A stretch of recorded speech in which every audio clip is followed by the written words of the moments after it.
Cameroun, Bandou, Africa, Bandou, through the world, Bandou. Soi-disant bagarre.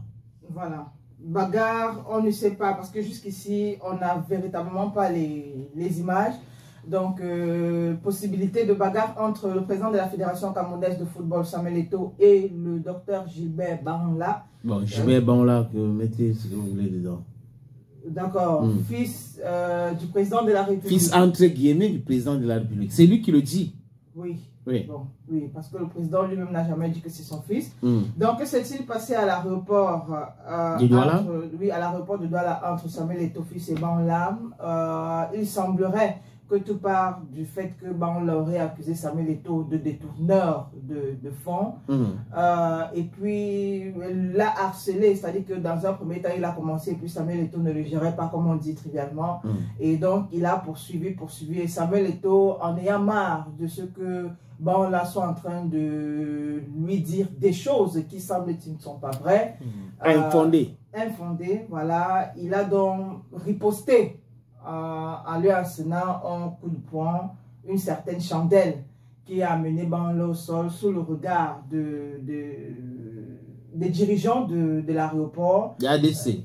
Oui, de l'ADC. Donc, on parle ici du commissaire, sous le regard du commissaire qui était présent, ainsi que des autres employés de l'ADC. Donc, personne n'a pratiquement réagi, si on veut dire, n'a été prompte à la réaction. Et apparemment, toujours dans le hall VIP, il y a des personnes qui étaient pour Samuel Eto'o. Oui. Donc, genre, que Samuel Eto'o lui fermait la bouche parce que, soi-disant, bon, on la parle beaucoup. Et bon, là, méprisant quand il arrive à l'aéroport, c'est ce que c'était non dit. Mais le récit que tu viens de raconter là, c'est, j'ai appris que c'est Banla qui a écrit ça. Ce que tu viens de dire là. Que c'est Banla lui-même qui a écrit ça et qui l'a envoyé à certains de ses amis menteurs d'Alet. Que la vérité, c'est que Banla est arrivé via un vol, je ne vais pas citer le nom de la compagnie, c'est pas intéressant pour nous, de Yaoundé. Il arrive donc au salon VIP. Eto'o arrive aussi, se croise. Eto'o donc le salue poliment. C'est lui qui commence à insulter Eto'o. Tu es un voleur, tu es un détourneur, tu iras en prison. Eto'o est resté tranquille. Il a toujours insisté. Tu es un voleur, tu es ici, tu iras en prison. Eto'o lui dit donc que, ok, mais pour l'instant, je ne suis pas encore en prison. Grand frère, je ne suis pas encore en prison. Je ne suis pas content de tes mensonges, de ta façon de me parler. C'est lui donc qui continue à insulter Samuel Eto'o fils.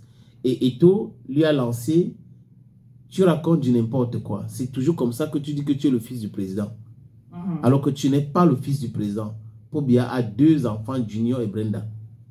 Tu n'en fais pas partie. En fait, ça vient de ce qui était dans ce salon VIP. Imaginez qu'il y avait bagarre. Est-ce qu'on ne devrait pas avoir les vidéos? Parce qu'il y avait des gens. Fait quoi, il devait avoir fuite de vidéos. Donc, je pense que quand on lit les menteurs d'Alet, là, ils font du racontage, ils racontent tout et du n'importe quoi. Et pour ceux qui suivent, bon là, il a toujours été comme ça contre Samuel Eto'o fils. Et il y a un journal qui a indiqué que Samuel Eto'o aussi là-bas lui aurait demandé ses 10 000 euros. Donc Banla doit 10 000 euros à Samuel Eto'o fils. On parle à peu près de 6 ou 7 millions. Et que Eto'o lui aurait dit, grand frère, tu continues, mais donne-moi mon argent au moins, non? Et là, le gars, il s'est enflammé davantage et tout. Donc, pour la gouverne de beaucoup de personnes, il n'y a jamais eu bagarre à l'aéroport international de Douala. Samuel Eto'o allait à l'aéroport parce qu'il devait prendre un vol ouest-africain pour aller dans un pays ouest-africain. On ne sait pas si c'est au Bénin ou c'est en Côte d'Ivoire. Mais de toute façon, il n'est pas au Cameroun actuellement. Et Eto'o n'a jamais bagarré avec Banla. Donc, Banla qui dit que Eto'o a bagarré avec lui. Les images comment on appelle ça, des CCTV, caméras de surveillance, sont là. Donc, il peut demander, son avocat peut demander à l'aéroport, l'ADC de lui produire ces images-là pour aller porter plainte. Si Eto'o lui a donné une chandelle. Je crois qu'on ne tire pas sur l'ambulance. Tu comprends bien ce que je veux dire. Eto'o ne va pas bagarrer avec l'aîné. Il a dit que coup de poing sur coup de poing, Banla ne peut pas résister. Donc, aller tirer sur l'ambulance, c'est la faiblesse. La bonne information, c'est qu'il n'y a jamais eu de bagarre entre Samuel Eto'o, fils le président de la Fédération camerounaise de football, et Gilbert Baola. Jamais. Mais par contre, Gilbert Baola a insulté Samuel Eto'o, fils, à l'aéroport. Gilbert Baola a dit qu'Eto'o ira en prison. Eto'o lui a dit, pour le moment, je ne suis pas encore en prison. Il a dit, tu iras en prison. Donc, apparemment, Gilbert Baola, c'est la justice. Il est tout. Il a déjà envoyé Eto'o en prison. Ça fait 3 ans qu'il dit Eto'o ira en prison, Eto'o ira en prison, Eto'o ira en prison. Jusqu'aujourd'hui, il continue de rêver comme ça que Eto'o ira en prison. Il avait envoyé beaucoup de personnes en prison avec ses différentes interventions. Alors, après, lui-même, il est allé en prison. Il est passé par la prison. Donc, peut-être que Baola est en train de parler de lui, en pensant parler des autres. Et il y a certaines personnes, quand ils sont amis avec vous et que vous vous lancez dans un projet, vous ne les mettez pas dedans, ils vont devenir très amers. Ils vont tout faire pour que votre projet échoue. Donc, il y a des ennemis comme ça. Suivez bien mon regard. Donc, pour sortir sur cette actualité, jamais il y a eu bagarre à l'aéroport. Boris Berthold, Chouta et les autres qui ont raconté ces histoires ont pris le texte chez Monsieur Baola et c'est du mensonge, du bout en bout, tissu de mensonge, comme d'habitude. Et maintenant, on va parler de Sunderland. Sunderland. Okay, c'est un club anglais. D'accord. Donc, Sunderland qui souhaite donc renforcer son effectif avec des recrutements plutôt ambitieux et des joueurs expérimentés. Il faut dire que dans leur collimateur, on a l'international camerounais Zambo Anguissa. Oui, je doute fort que Zambo Anguissa va accepter d'aller à Sunderland. Zambo Anguissa se prépare plutôt pour jouer la Champions League. Avec Napoli, il est sorti champion d'Italie. Donc pour ma part, ça sera un peu compliqué pour lui d'accepter l'idée d'aller à Sunderland. Mais il faut dire que c'est le très sérieux journaliste Fabrizio Romano qui a donné cette information. Non, si l'argent qu'on lui propose ou on propose est intéressant pour Napoli et intéressant pour Zambo Anguissa, ces gars-là sont là dehors pour l'argent. Hein. C'est pas pour le plaisir. Donc, ils travaillent, mais ils veulent de l'argent. Maintenant, Zambo Anguissa peut continuer avec Napoli. D'ailleurs, on lui a proposé de prolonger son contrat jusqu'en 2029. Ça peut être une bonne idée pour lui de rester là, jouer la Champions League et l'année prochaine, s'il est performant à la Champions League, il peut trouver un bon club et un club aussi de première zone.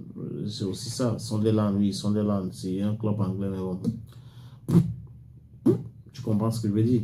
Voilà, donc Sunderland. C'est-à-dire que quand on est en Angleterre, on compte les clubs, on parle d'Arsenal. Même pour ceux qui ne regardent pas le football, ils connaissent Arsenal, ils connaissent Chelsea, ils connaissent Manchester City, ils connaissent Manchester United, ils connaissent Tottenham et ils connaissent Liverpool. Donc ça, les top 6.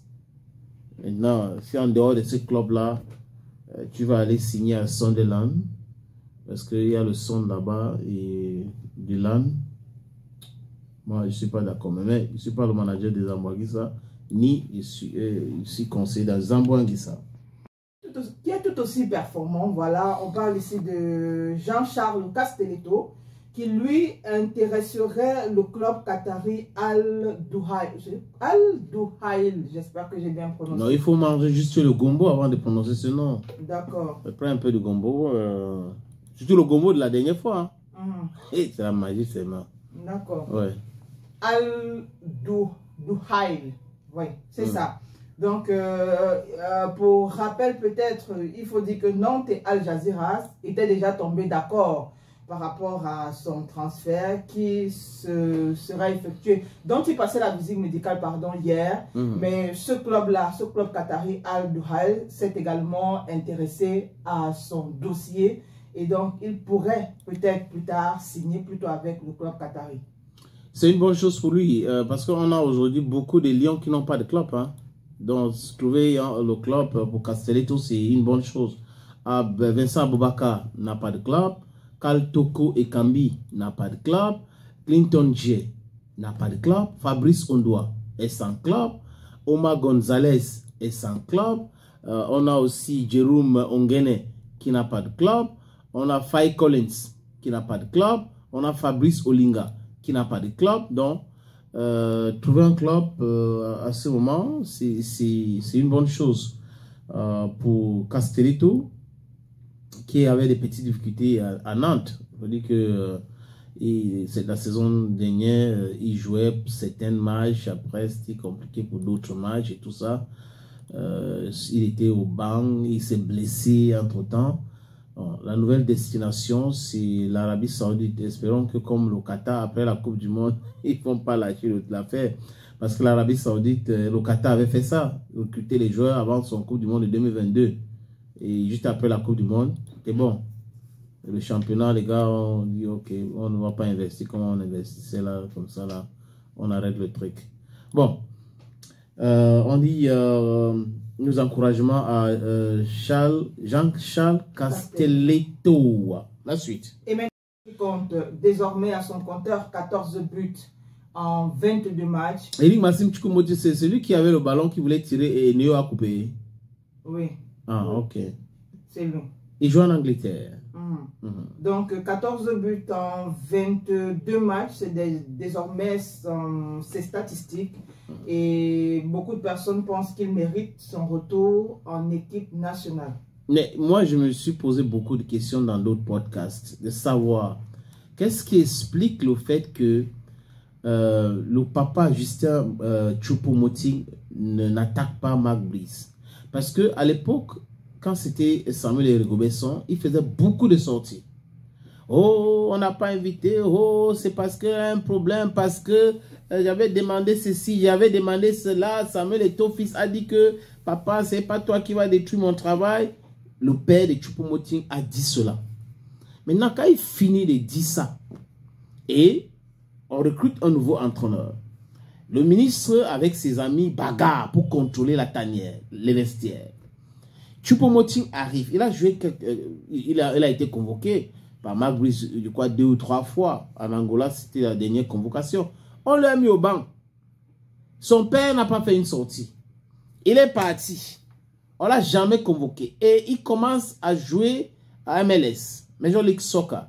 Il est meilleur buteur camerounais, l'un des meilleurs buteurs camerounais en activité, parce que le fils d'Eto, on peut dire qu'il jouait en 5e. Mais il était le meilleur buteur avec 30 buts. Choupo-Moting 2e. Donc Choupo-Moting senior était le meilleur buteur.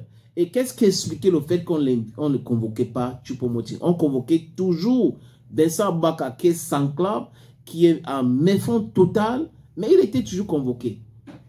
Voilà, je me pose ces questions-là et j'ai comme l'impression qu'il y a le nom de certaines personnes qui sont vraiment sucrées à prononcer. Bon, on attend Ngannou. Et tape les gens pour vivre. Voilà. L'homme qui se cacherait derrière la très bonne santé financière de Sable de Battier. Alors, il faut dire que hier, mercredi, Sable de Battier a été sacré champion de l'Ouest en battant en finale des barrages Piment de Bayangam, 3 buts à 1. Et donc, beaucoup de langues disent que derrière cette très belle performance de Sable de Battier, c'est des Sansan Boys. Voilà. Il y a donc la main cachée de Francis Ngannou qui serait tout le temps en train de sortir des enveloppes, les encourager et leur faire de belles promesses. Et lesquelles promesses portent leurs fruits. Francis Ngannou aurait d'ailleurs fait un don de bus au club avec plusieurs enveloppes. Là, j'ai parlé du plan financier, plusieurs enveloppes. Et donc, ce qui motive davantage est le staff et les joueurs de l'équipe Sable de Battier. Ben, c'est un secret de Polichinelle que Francis Ngannou les avait offert le bus. Ils les avaient offert le bus.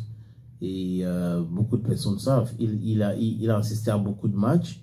Et il est ami à Samuel Eto'o-Fils. Donc, c'est normal qu'il puisse investir pour que Sable de Battier revienne en première division. Ils sont en régional aujourd'hui et ils sont qualifiés pour les Interpol. Et là, on attend peut-être que si ils performent aussi comme ils ont performé en barrage, ils seront en Elite 2. Parce que là, ils vont aller chercher les tickets pour se qualifier en Elite 2. À partir de là, Ils vont participer la saison prochaine, peut-être d'ici 2 ans. Sable des Bâtiers va se retrouver en première division. Donc, c'est ce qu'on appelle élite productrice. Il voit, il investit, il encourage. Il n'est pas uniquement dans le bavardage inutile. Avec la liste des joueuses convoquées, la liste des joueuses U17 convoquées pour le stage préparatoire en vue de la Coupe du Monde féminine U17. Ok. Voilà, laquelle liste a donc été publiée par la FECAFOOT et vous retrouvez d'ailleurs sur leurs différentes plateformes. Au niveau des gardiens de but, on a Mabou Jessica de Vision Sport Academy, on a Apon Fak Princesse de Amazon Fab de Yaoundé, Ngamilia Ségolène de AS Exponentiel, Ayimta Ndonfak de Bansoa Academy.